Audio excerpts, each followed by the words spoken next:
She pulled away. And everything inside you wants to chase. You want to text. You want to call. You want to show up and explain yourself, prove something, fix something, say the right words to make her come back. But here's what no one tells you at that moment. The moment she steps back is not the moment you lose her. It's the moment you either lose yourself, or discover exactly who you are.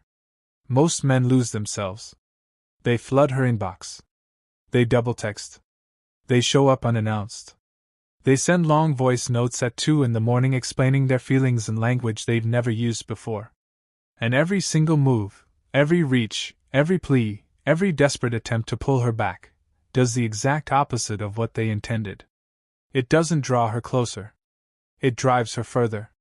Because here's the brutal truth: attraction is not built through pursuit. It's built through presence. Through stillness. Through a man who knows who he is so completely that he doesn't need someone else's attention to confirm it. The Stoics understood this long before modern dating coaches tried to sell it to you. Marcus Aurelius wrote about it. Epictetus lived it. And the men throughout history who commanded the deepest respect from the people around them, including women, all shared one quality that had nothing to do with their looks, their money, or their words. They didn't chase. They became. This video is going to walk you through 9 principles, 9 ways of thinking and being, that will not only help you handle the moment she pulls away, but transform you into the kind of man whose presence alone communicates more than any text ever could. If this is the kind of content that hits different for you, the real, no-flinching truth about becoming a stronger man, subscribe to Inner Steel right now. We put out content that actually changes something. Let's begin. 1. The man who understood what silence was really saying. In 1849, a young Russian writer named Fyodor Dostoevsky was arrested, sentenced to death, and stood before a firing squad in St. Petersburg. He heard the order given. He waited for the shots. They never came. It was a mock execution, a psychological punishment ordered by the Tsar to break political prisoners before exiling them to Siberia. Dostoevsky was marched back to prison, then transported thousands of miles into brutal labor camps where he spent 4 years in conditions that destroyed most men around him. What kept him alive wasn't rage. It wasn't bitterness. It wasn't plotting revenge or writing letters begging for mercy. It was silence. Internal silence. The discipline of turning inward when everything outside was trying to consume him. He came out of Siberia not broken, but transformed. He wrote Crime and Punishment, The Idiot, The Brothers Karamazov, some of the most psychologically penetrating literature in human history. Men who never spent a day in a labor camp spent their whole lives chasing the kind of depth Dostoevsky built and suffering. Here's what that has to do with you. When she pulls away, her silence is speaking. The question isn't how loud you can respond to it. The question is whether you're quiet enough to hear what it's actually saying, and whether you're secure enough to sit in that silence without panicking. Most men treat silence like an emergency. Like a door closing that they need to jam their foot into before it shuts completely. So they fill the silence with noise. Texts. Calls. Questions. Explanations. Apologies for things they haven't even been accused of yet. And in doing so, they confirm exactly what her withdrawal was testing, whether he needs her reassurance to function. Dostoevsky didn't beg the Tsar. He didn't flood the prison walls with letters trying to explain himself. He went inward. He found something in there that no external force could reach. And when he finally emerged, the world had to come to him. The first principle is this: when she pulls away, your silence is not weakness. It is the first signal of your strength. It tells her, without a single word, that you are a man whose sense of self doesn't collapse when someone steps back from it. Let the silence breathe. You don't have to fill every gap. You don't have to explain every absence. You don't have to perform comfort for someone who chose distance. Sit in it. Build in it. Become in it. That is the beginning of everything. 2. The general who never flinched when his army doubted him. In the winter of 1777, George Washington's army was starving at Valley Forge. Thousands of soldiers were barefoot in the snow. Men were dying of disease, of cold, of hunger. Enlistments were expiring. Congress was sending empty promises. Some of Washington's own officers were writing letters suggesting he be replaced. His situation looked, by any objective measure, finished. And yet Washington did not spiral. He did not write desperate appeals to his men trying to win back their loyalty. He did not chase the approval of Congress or the confidence of his doubting officers. He woke up before dawn every day, reviewed his troops, made decisions, and led, not from the front of a comfortable office, but in the mud, in the cold, among men who were deciding every day whether to follow him or leave. He held his posture, his bearing, his authority, not because the circumstances justified it, but because he understood something critical. The moment a leader starts performing confidence for an audience that's pulling away, he loses the very thing that made them follow him in the first place. By spring, something shifted. Not in the conditions, those were still brutal, but in the men. Drilled by Friedrich von Steuben through the winter, and held together by a commander who refused to let doubt become despair, the Continental Army emerged from Valley Forge as a different fighting force. Tighter. More disciplined. More dangerous. Washington never chased his army's approval. And in the end, they gave it to him freely. Here is what this looks like in your life. When she pulls back, there is a part of you that wants to audition. To show her who you are through effort. To demonstrate your value through a performance of love, attention, and availability that you've never maintained before. You become more attentive, more romantic, more communicative, not because you've grown, but because you're afraid. She can feel the difference. Authentic confidence is invisible in the way that breathing is invisible. You only notice it when it's gone. When a man starts performing confidence, it's obvious. The extra texts. The over-explaining. The sudden, heightened interest in her life that didn't exist last week. It doesn't feel like love. It feels like fear wearing love's clothes. Washington didn't perform leadership. He practiced it. Every day. Whether anyone was watching or not. Your second principle: don't audition for someone who stepped back. Don't become more of what you think she wants to see. Become more of who you actually are, at your best, on your most disciplined day, not because she's watching, but because that's who you're building. When she eventually looks up, she won't see a man who was changed by her absence. She'll see a man who was never dependent on her presence. That is the difference between a man she pities and a man she respects. 3. The philosopher who turned chains into a classroom. Epictetus was born a slave. He was owned in Rome, owned by a man named Epaphroditus who, by historical accounts, once twisted Epictetus's leg as an experiment, to see if he would show pain. Epictetus looked at him calmly and said, "You will break it." Epaphroditus continued. The leg snapped. Epictetus said, without raising his voice, "Did I not tell you that you would break it?" He was eventually freed, became one of the most significant philosophers of the ancient world, and taught a school that attracted students from across the Roman Empire. Emperors studied his words. Marcus Aurelius kept his teachings close. The core of what Epictetus taught, what he had forged in his own body under literal chains, was this: there are things within your control, and things outside it. Your opinions, your desires, your responses to events, these are yours. Everything else, the actions of other people, the outcomes of situations, whether someone chooses to stay or go, these are not yours. And the man who cannot make that distinction, who cannot accept where his control ends, will spend his life in a suffering that has nothing to do with his circumstances and everything to do with his thinking. Now apply that to what's happening with her. You cannot control whether she pulls away. You cannot control what she's feeling, what she's thinking, what she's telling her friends, whether she's comparing you to someone else, whether she's just going through something personal that has nothing to do with you. All of that is outside the circle. What's inside the circle? How you respond. Whether you maintain your routine. Whether you continue pursuing your goals. Whether you treat yourself with dignity. Whether you let this moment shrink you or grow you. Whether you become a man who collapses when someone withdraws, or a man who discovers that he was never dependent on any single person's proximity in the first place. Epictetus had every reason to collapse. He had no legal freedom. He had no rights. He had a man who could literally break his bones for entertainment. And yet he never lost himself, because he understood with surgical clarity that his self was the one thing no external force could ever reach.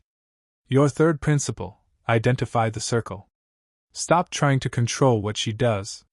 Stop analyzing her behavior, checking her social media, trying to decode the meaning of every delayed response. That is outside the circle. Put your energy back inside it.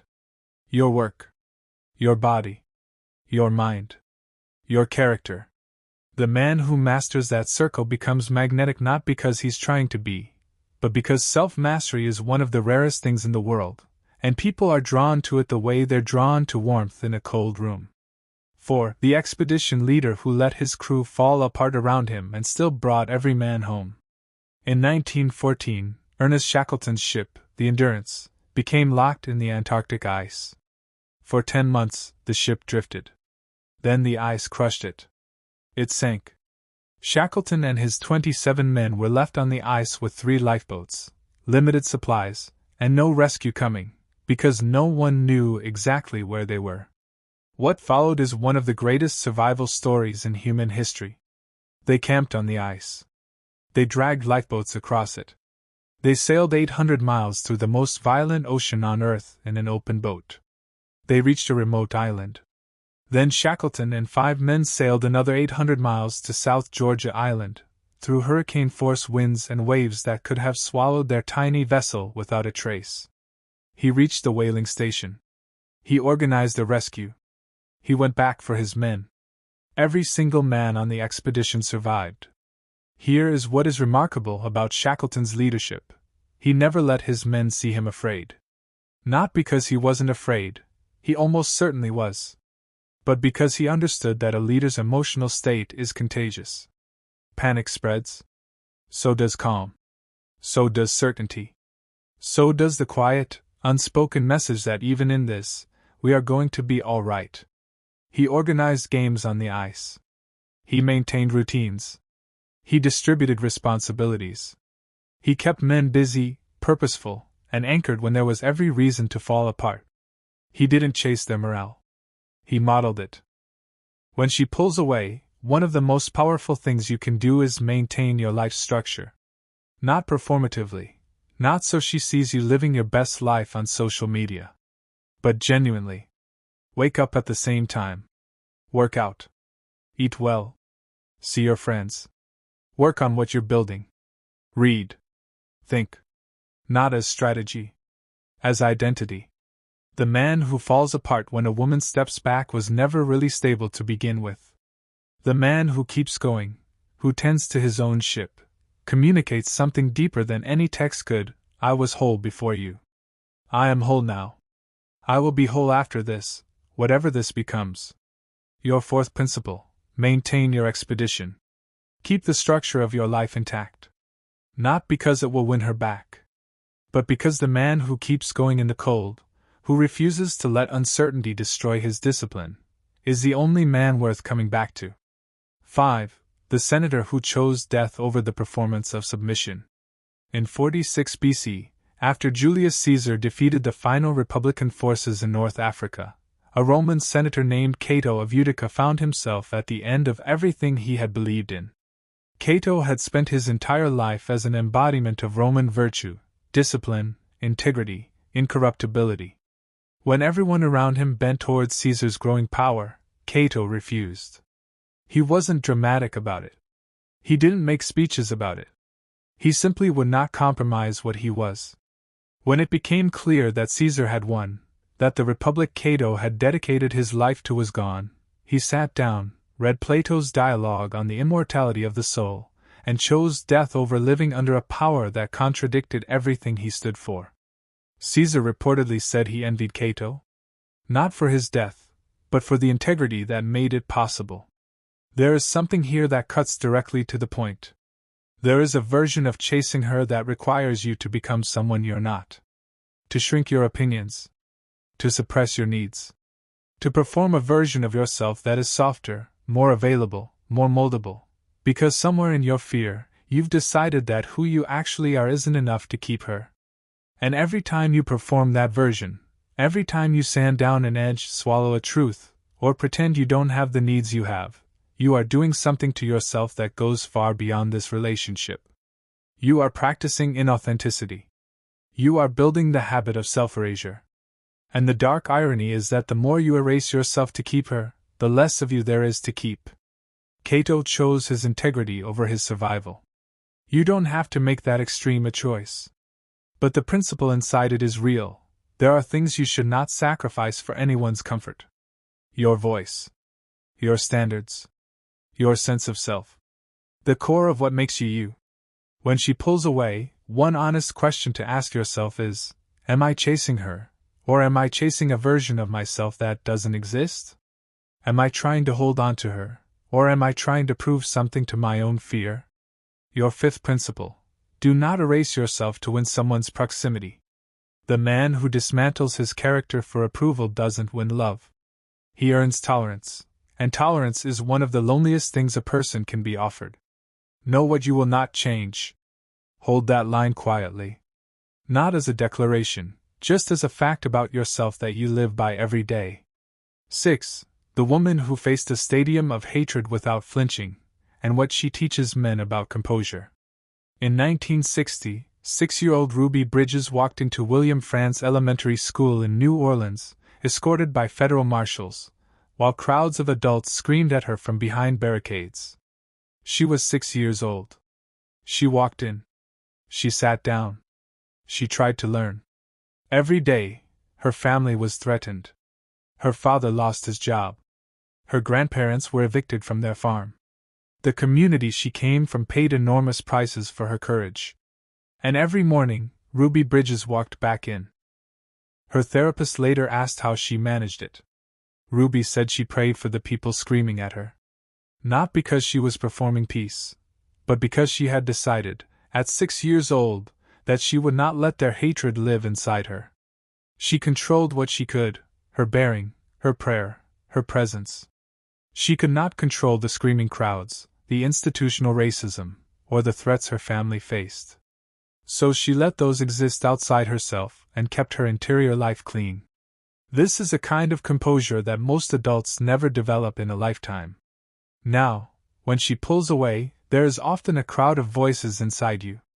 Your insecurity. Your past experiences. The voice that says you're not enough. The voice that says if she leaves, it confirms something you've been afraid of your whole life. The voice that says you should have done more, said more, been more. Those voices are loud. They scream. And most men let those voices drive them to action, to chasing, to pleading, to making decisions from a place of panic and fear.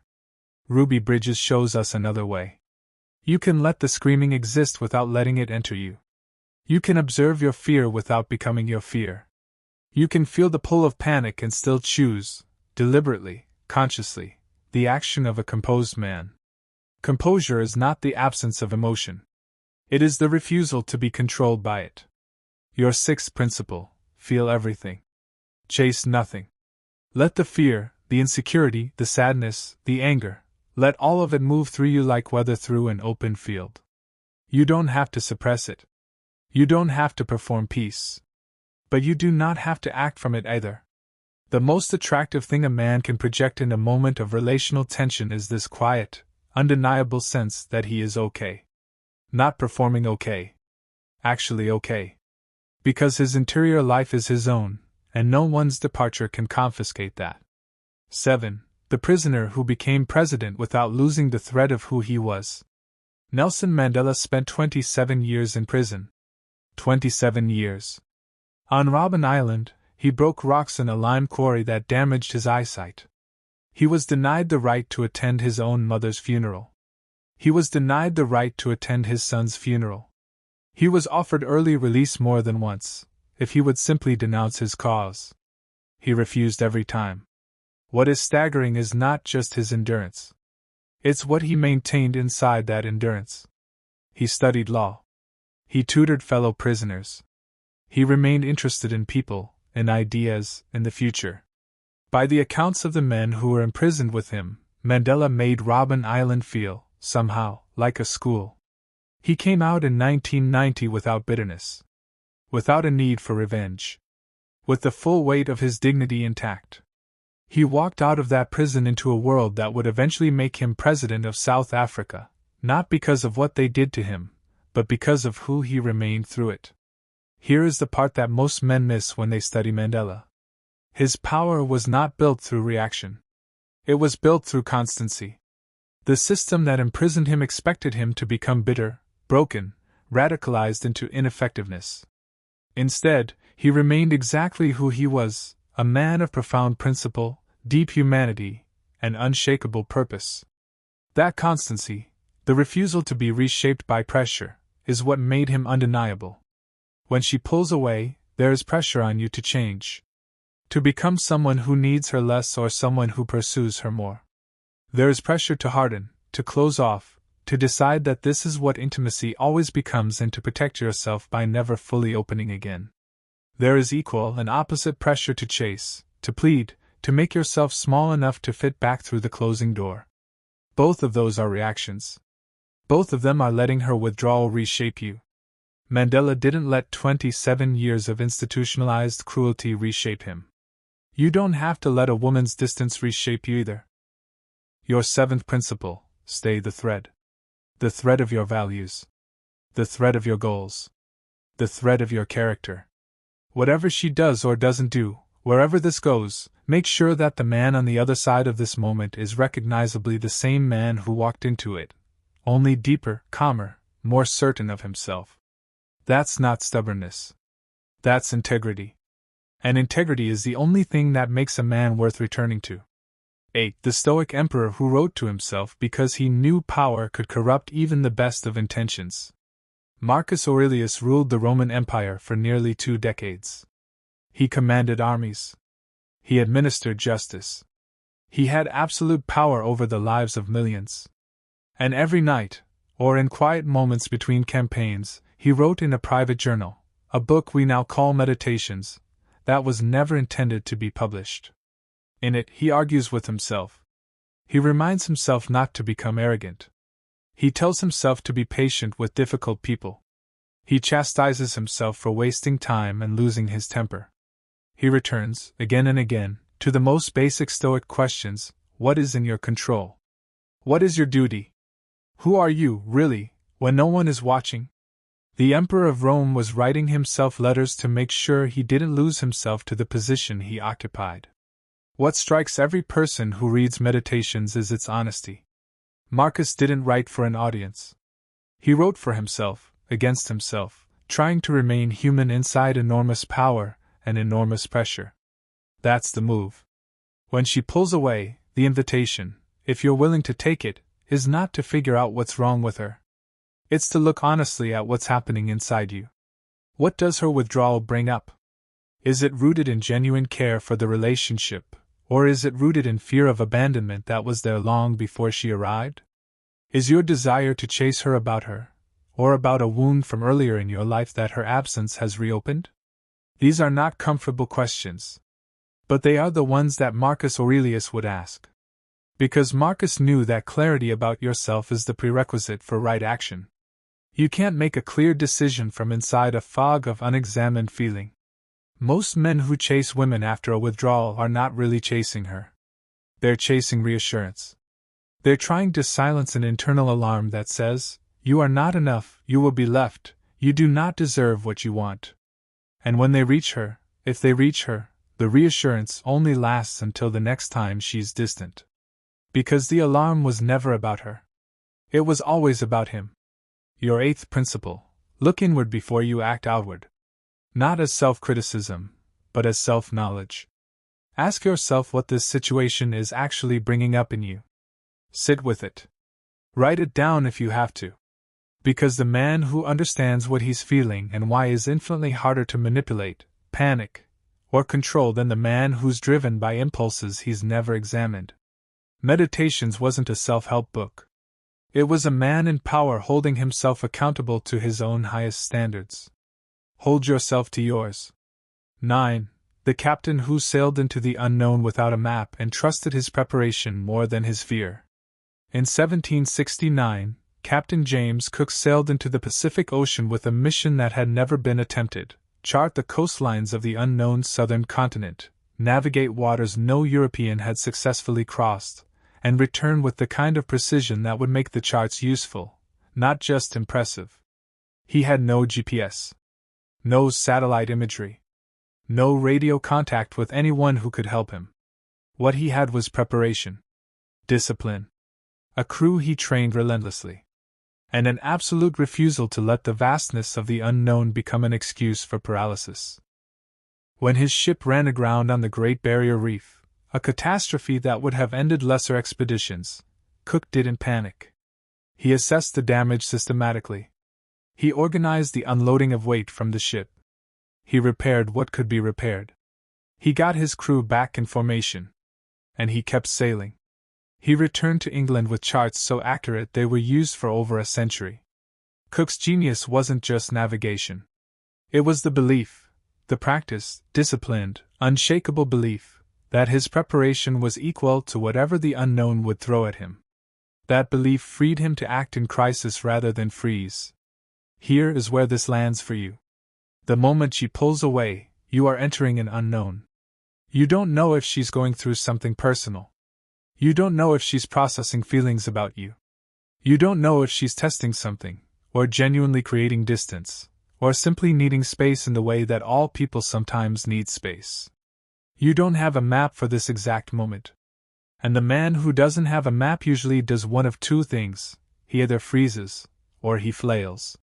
He either goes silent in a way that communicates fear rather than strength, or he chases in a way that makes the unknown feel even more threatening to both of them. Cook's approach, and the Stoic approach, is different.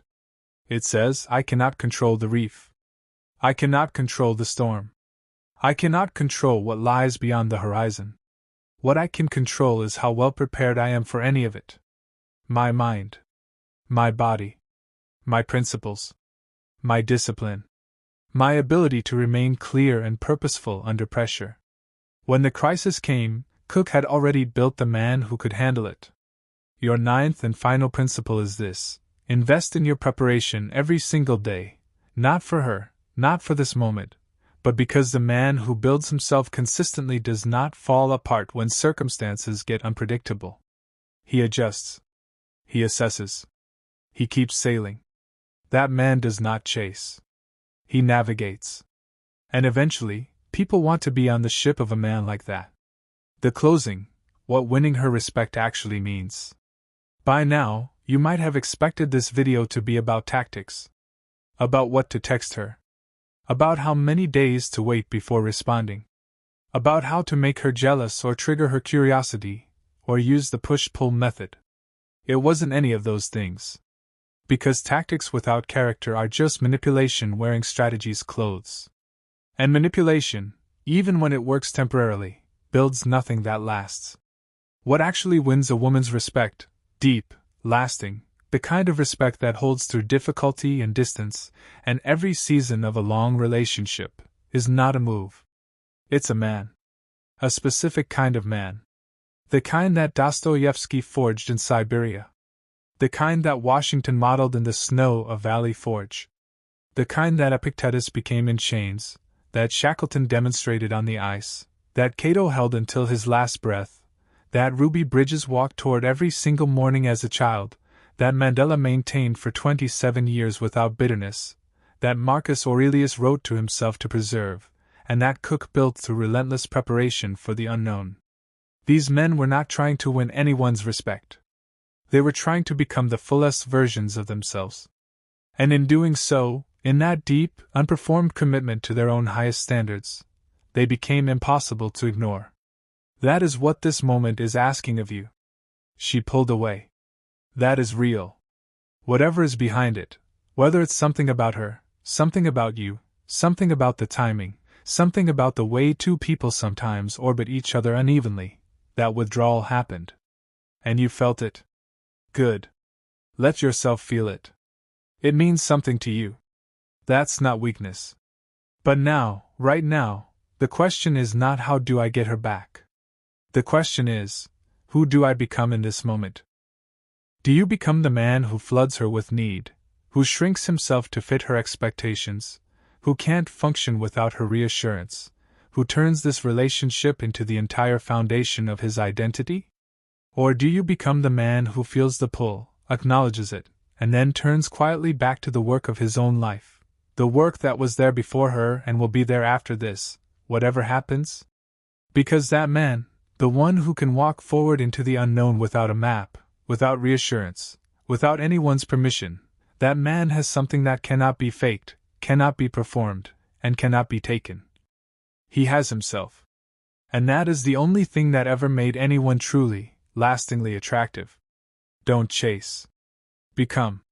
If this hit you somewhere real, if any part of this gave you something to hold on to, subscribe to Inner Steel right now. Every week, we put out content that goes deeper than motivation. We talk about the kind of strength that gets built in the quiet, in the difficult moments, in the spaces where no one is watching.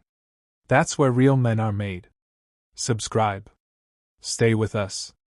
And remember, iron sharpens iron. Inner Steel, script end.